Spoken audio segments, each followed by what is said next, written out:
Dreamscape presents Underdogma, How America's Enemies Use Our Love for the Underdog to Trash American Power, by Michael Prell.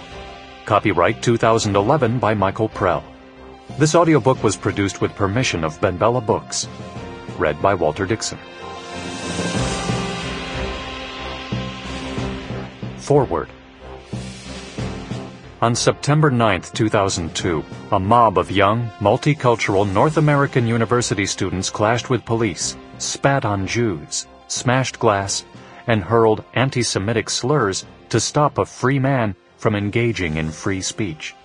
That free man was Benjamin Netanyahu. 6 years later, I found myself in Benjamin Netanyahu's Jerusalem home, working shoulder to shoulder with him as a writer on what would become his victorious 2009 campaign to become Israel's 9th prime minister. What happened in between is what you will find in the chapters of this audiobook. When I saw those young, multicultural students on the campus of a university that prides itself on its diversity, spitting on Jews and rioting against free speech, it ripped apart the fabric of the world I thought I understood. I had to know. What changed? And so I conducted years of primary research into what happened that day and into similar events and case studies around the world, and discovered, to my surprise, that nothing had changed.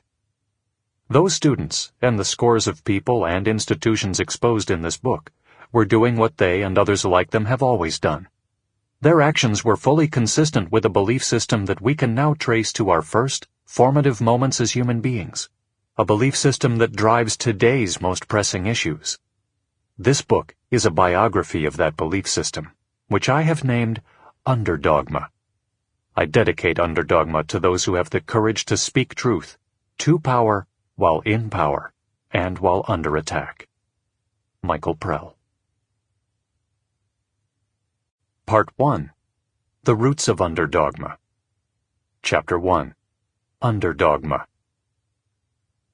During the height of the Iraq War, a group called the Christian Peacemaker Teams went to Baghdad to oppose the illegal occupation of Iraq by multinational forces, and to shine a light on the abuse of Iraqi detainees by U.S. soldiers.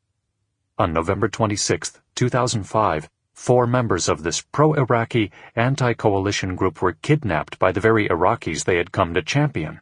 One of the peacemakers was shot in the head by his Iraqi captors. Sample complete. Ready to continue?